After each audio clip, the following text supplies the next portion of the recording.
본 콘텐츠는 경기도와 경기콘텐츠진흥원의 지원 사업을 통해 제작되었습니다.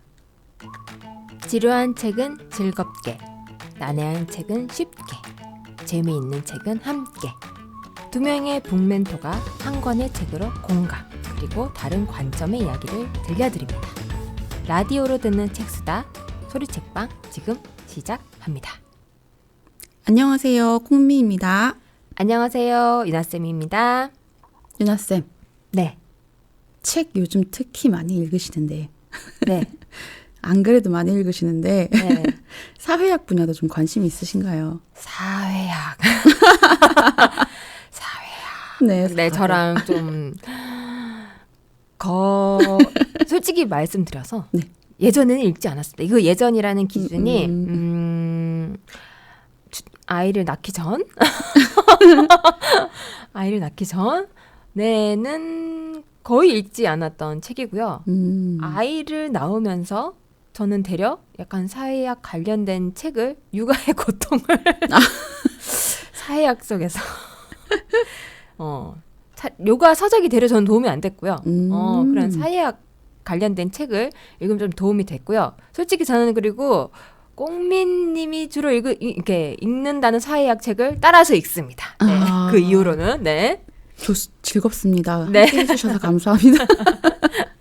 제가 아는 유나쌤은 추리소설 좋아하시고, 그죠? 그쵸. 네, 제가 그래서 처음 읽은 추리소설이 유나 언니 때문에 읽었던 네. 히가시노 게이고. 게이고. 네, 선물을 해주셔가지고 감사하게 네. 저의 첫 추리소설을 이렇게 발걸음 해주신 분이 우리 유나쌤이십니다. 네네. 네, 기억을 안 할 수가 없죠.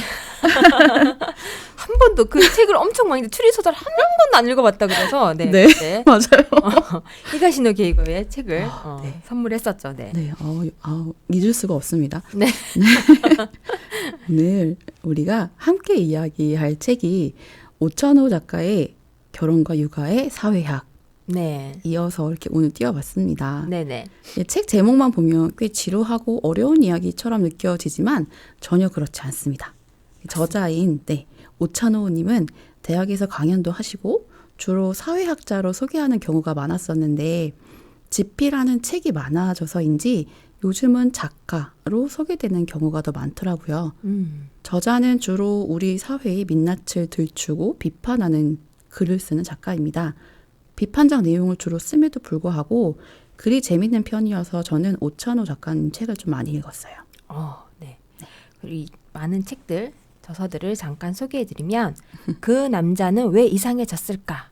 라는 책은 여혐, 남혐이라고 말하는 이런 극한적 성적 대립의 문제점 중에서 남성 우월주의자들의 오류를 분석한 책이고요. 진격의 대학교는 기업의 가치에 종속되어가는 대학교를 우리는 차별에 찬성합니다는 자기 개발의 강압과 저성장 시대의 고통으로 타인을 밟고 일어서는 것을 당연시하는 괴물로 변해버린 청춘들의 비뚤어진 자아상을 비판하는 책들입니다. 우리는 차별에 찬성합니다는 젊은 청춘들이 오히려 피해의식으로 또 다른 차별을 만들어가고 있는 세태에 충격을 받기도 했었고요. 네, 맞아요. 그러니까 그 오찬호 작가님의 책들은 문제점에 대해 인식은 하고 있으면서 네. 정작 나 자신에 적용해 봤을 때는 합리화를 하거나 당연한 권리처럼 여기게 되는 그런 모습들, 이런 것들을 좀 발견하면서 뜨끔뜨끔하게 되죠. 그렇죠. 뭔가 자학의 심정일까? 그런 비판에 은근히 쾌감도 느껴지고 때로는 진지하게 고민도 하고 가끔 해학이 담긴 촌철살인의 웃음이 좀 터지기도 하고요. 네, 그래서 그 작가님의 책들을 좀 부담스럽지 않게 네. 잘 읽혀지고 또 읽는 것이 아닐까 싶습니다. 네. 그 언젠가부터 이제 젊은 세대들은 육아를 거부한다. 사실 제 남동생도 딩크족이거든요. 이제는 결혼도 하지 않겠다. 연애도 하려면 뭐 기타 따르는 것들이 많다 하면서 이렇게 마음껏 할 수 없는 그런 세상이 되었는데요. 네. 요즘 사회에서는 결혼과 육아로 인해 포기하고 버려야만 하는 것들의 무게감과 고통이 기쁨보다 크다고 여기는 시대인 것 같습니다. 비혼 대신 기혼을 택한 이들은 선택을 후회하지 않으려고 아등바등 살죠. 평범한 삶을 위해 남들이 하는 대로 따라하고 자식에게 좋다는 걸 시키며 힘들다 토로하고 아이고 이제 읽으면서 저도 아이고. 아이고 저도 이제 하면서도 아이고가 절로 나오는데 이제 억울해 합니다. 여자들은 결혼 후 성불평등 문화에 치를 떨고 네 제가 그래서 사회 책으로 갈 수밖에 없었던 이유가 이제 이 책에 나오는데요. 부모가 또 된 후에 자식 키우느라 허리가 휩니다. 오찬호 작가는 이렇게 모두가 힘든 이유가 사회 구조 때문이며 개인의 자각이 사회를 바꾸는 첫 걸음이라고 했습니다. 여기서부터 사회학까지 연결이 이제 자연스럽게 되는데요. 네. 133쪽에 이런 구절이 있어요. 네. 내가 남자라서 일하고 아내가 여자라서 육아를 담당하자는 어떤 강요도 서로 간에 없었다. 이왕이면 경력이 단절된 적 없고 없었기에 생산성이 높은 내가, 그러니까 남자가 일에 전념하는 게 가정이 안정되는 데 효율적이라 합의했기 때문이다. 얼핏 각자의 영역에서 최선을 다하는 두 개의 축이 가정을 건실히 바치는 것처럼 보이지만 내가 뼈 빠지게 산 만큼 사회에서 나름의 가치를 인정받아 가는 것에 비해 아내는 자신의 이름이 아닌 그저 누구의 엄마, 누구의 아내로 존재할 뿐인데 이를 같은 고생이라고 할 수 있을까? 내가 여러 권의 책을 출간하고 방송에 나오는 것에 비해 아내는 그냥 블록놀이의 달인이 되어갈 뿐이다. 그리고 아이와 더 친밀해질수록 사회에서는 최저임금을 벗어나는 일자리를 구하기 어려워졌다. 자연스레 아이를 장시간 맡기는 부담을 감수하면서 쉽사리 노동시장에 진입하기 어려워졌다. 남자인 내가 더 열심히 살아야 하는 상황은 이렇게 완성된다. 우리 가정은 화목할 뿐 한계는 선명하다. 네. 이 부분이 참 지금 현실을 그대로 네. 보여주는 부분인 거죠. 그 성별에 따른 임금 차이가 크다 보니까 어쩔 수 없이 더 많이 버는 쪽이 계속해서 일을 하고 적게 버는 쪽이 육아를 하게 되는 거죠. 요즘은 뭐 대려 이제 여성분들이 바깥에서 더 많은 임금을 벌어 오시면 이제 바깥 활동을 하시고 그렇죠. 남성분이 집에서 이제 육아를 하시기도 하시죠. 그렇죠. 더 적게 버는 쪽이 결국 경력이 단절되는 쪽이 문제는 늘 특정 성별에 치우쳐져 있다는 점에서 문제가 있죠. 한숨이 나옵니다. 저도. 단지 이제 남자가 업무 역량이 뛰어나거나 사회생활을 더 잘하고 그 적성이 맞기 때문만은 아니라는 거죠. 저도 회사 생활 때 사회생활 이제 회사 다닐 때 이런 경험을 했었거든요. 제가 원래 보통 임금은 다 서로 비밀이잖아요. 서로 간의 네. 임금은 이제 이렇게 계약할 때 비밀인데 우연히 어느 분의 임금을 알게 되었습니다. 제가 알려고 한 게 아니라 네. 격리 담당자가 와서 저에게 이렇게 얘기를 해줬거든요. 이 팀장님이 급여를 그분보다 적게 받는 건 말을 안 되는 것 같다. 그래서 격리 담당자가 저한테 이야기를 흘려주고 갔습니다. 그러면 안 되네. 뭐 대기업이 아니다 보니까 뭔가 부당함을 네, 그 참지 사람이 못해? 이제 경남 보기에는 이제 그렇게 보였던 거예요. 그래서 제가 이제 임금 협상 때 이제 그 정보를 알고 들어갔으니까 크게 얘기했습니다. 그랬더니 대표님이 살짝 멈칫하더니 저한테 하신 말씀이 이거였습니다. 그 팀장은 결혼을 했잖아. 그래서 그 말 듣고 네? 그러니까 혹시 남자였나요? 네, 남자 팀장이었는데 그 팀장은 결혼을 했잖아. 이렇게 얘기를 하시더라고요. 그래서 저도 곧 결혼할 건데 맞춰주세요. 라고 얘기를 했거든요. 그랬더니 아이가 있잖아. 그러더라고요. 그럼 저도 그럼 아이를 가질 거니까 맞춰주세요. 그랬더니 이제 거기에 대한 사실 논리적인 근거가 없었던 거죠. 이제 본인도 그냥 구태연은 남자니까 뭐 가정이 있으니까 이런 식으로 해서 저를 어떻게 해보려고 했는데 그게 안 되니까 그런 저는 진짜 이런 차별을 받은 거예요. 여자고 싱글이고 자식이 없고 이렇기 때문에 너는 그 정도 임금을 받아야 된다. 나는 근데 사실 임금은 일에 대해서 이제 정해지는 거잖아요. 나의 그렇죠. 형편이 아니라. 그러면 내가 진짜 힘든 형편이면은 많이 줄 건가? 그것도 아닐 텐데, 그런 부분이 이제 이 안에서도 계속 이제 보여지는 부분이었던 것 같아요. 가까운 곳에서도 구조적 불평등이 일어나고 있었네요. 네, 그렇죠. 본문을 이제 좀 더 볼까요? 네. 144쪽, 146쪽 앞부분의 내용인데요. 네.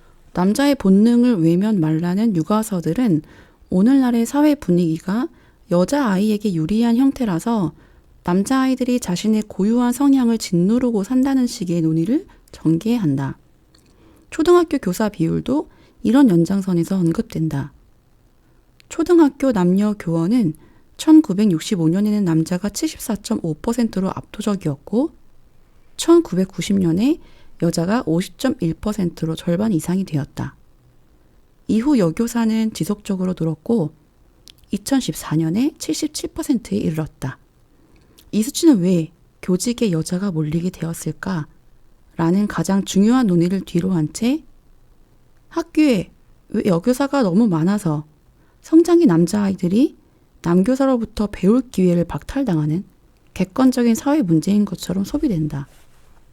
나아가 남자아이의 주체할 수 없는 활동성을 무작정 억제하면 결국엔 다른 곳에서 폭력을 행사할 가능성이 높다는 주장이 이어진다.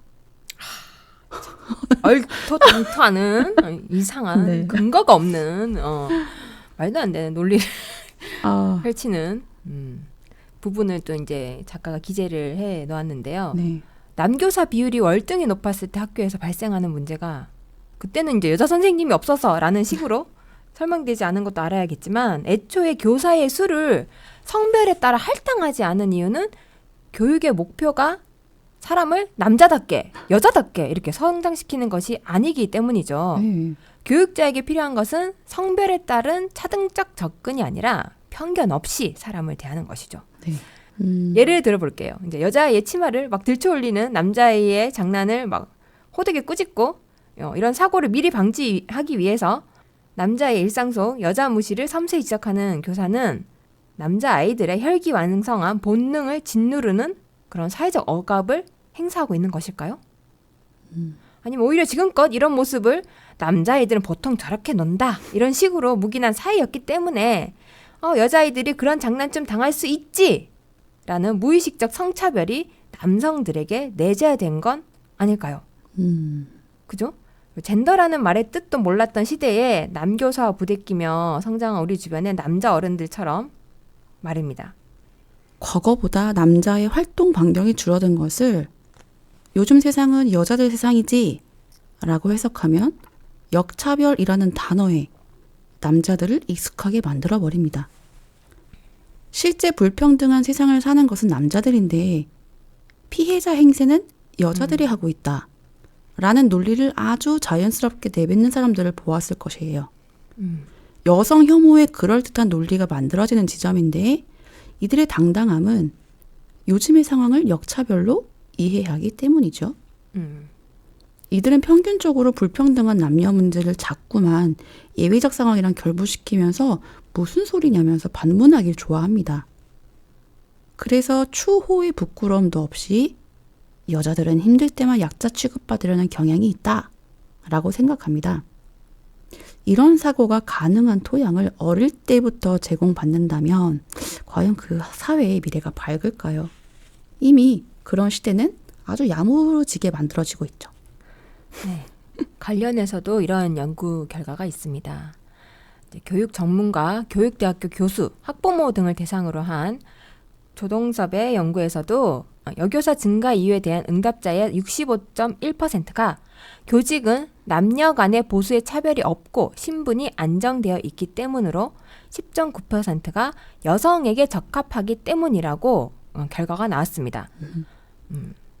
고용차별이나 임금차별이 존재하지 않는 산업이 솔직히 마땅하지 않기 때문에 여성들은 상대적으로 그 차별이 적다고 여겨지는 교직을 선택하는 것이었습니다.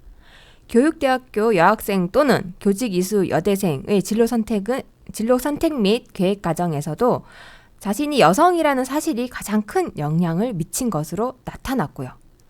교직이 남성은 밀어내고 여성은 유인하는 요소를 가진 이유 역시 교직 내 여성의 비율 증가에 영향을 끼쳤다고 볼 수 있습니다. 산업화와 학교 교육 기회가 확대되면서 남성들에게 더 다양한 일자리가 제공되자 남자들은 교직 외의 직종을 선호하였고 남성들이 덜 선택한 교직을 여성들이 채우게 된 것이라고 합니다. 교사의 적은 보수와 낮은 사회적 지위도 고학력 남성들을 유인하지 못하는 이유가 되었고요. 그렇죠. 이걸 정리를 하면 네, 여성이 교직을 선택했다기보다는 네, 선택할 수밖에 없었다는 표현이 좀 맞겠죠.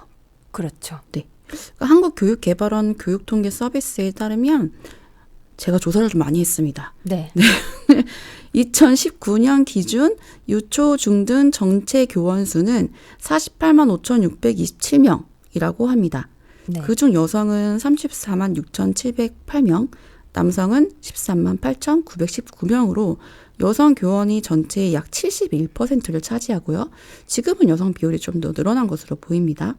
학교 급별 여성 비율은 유치원, 거의 압도적이죠. 네, 압도적입니다. 네, 98%, 네. 초등학교 77%, 중학교 70%, 고등학교 54%입니다.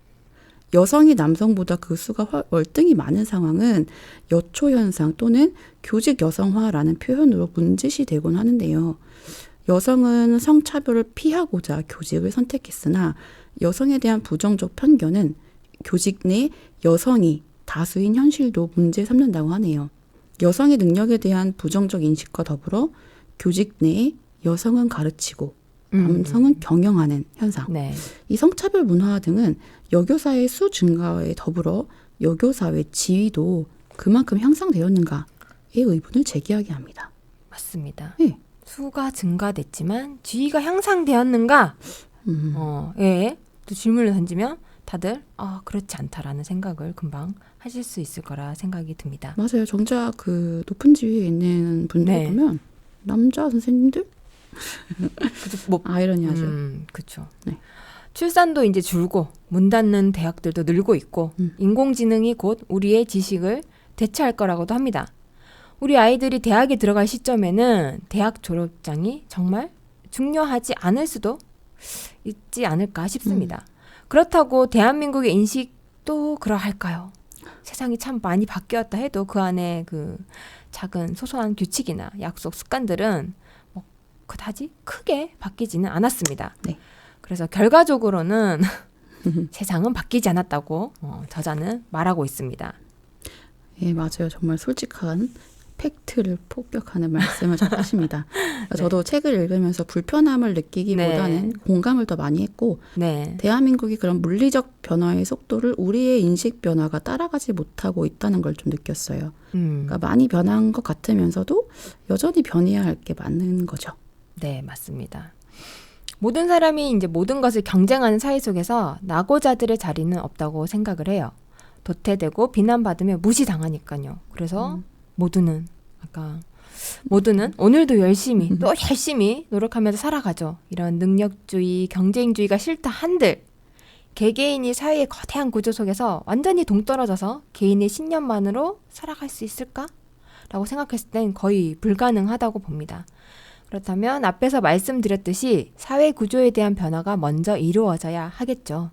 그리고 이것은 개인의 성찰로만 이루어지기에는 너무 더디고 너무 힘들고 이건 어떻게 해야 되나요? 엄두가 안 날 만큼 어려운 일이라고 봐요. 네, 맞아요. 그러니까 법이나 제도 그리고 뭐 정책의 변화가 앞장서서 이끌어 나가야 한다고 생각하는데요. 저자 역시 책에서 여러 번 말을 합니다. 본인도 어쩔 수 없이 이 세태를 쫓아가고 있다고. 네. 예, 그렇기 때문에 우리 자신의 인식의 변화와 같이 더 높은 차원의 법과 제도의 변화가 함께 이루어져야 우리 사회는 보다 나은 방향으로 나아갈 수 있다고 생각합니다. 오늘 좀 무거운 이야기가 아니었나 싶은데요. 네, 그렇죠. 사회학 이야기고 또 결혼과 육아를 겪은 두 사람으로서 여기 책에 적힌 모든 부분을 구구절절히 공감을 하면서 또 여성으로서 겪는 그 차별적인 시점들을 남성인 작가가 그 부분을 되게 잘 짚어서 써줘서 되게 공감과 함께 위로도 많이 받았던 책이기도 하고 또 남성이 그 관점을 가지고 쓴다는 것 자체가 대단하다. 그리고 남성에게 권해줬을 때 솔직히 여성 작가가 이런 글을 써서 하면은 여자들끼리 뭐 이런 느낌도 좀 있거든요. 근데 남성인 또 이 사회학자 오차노 작가가 써서 이런 이야기를 했을 때는 그래도 조금은 그렇게 생각해 볼 수 있나? 그죠? 자기 옆에 있는 부인이 사회에 나가서 사회 활동에서 여성 문제, 남성 문제로 차별을 받는다는 것에 대해서는 공감하지 못하면서 내 딸이 그걸 겪는다 하면은 화를 내는 저희 남편의 모습도 떠올려지면서 이렇게 어쨌든 이렇게 조금씩의 변화를 개인의 성찰이 전체적인 사회 구조를 한 번에 바꾸지는 못하겠지만 이런 걸 조금씩은 다 알고 있어야 사회가 바뀌려고 할 때 그때 따라갈 수 있지 않을까 이렇게 생각이 듭니다. 네. 오늘 소리책박의 책수자는 여기까지입니다. 경직되고 피로한 한국 사회가 다음 세대에는 지금보다 유연하고 좀 더 편안한 사회가 되었으면 좋겠습니다. 지금까지 소리책방의 책방지기 유나쌤 꽁미였습니다. 여러분 Have a book day!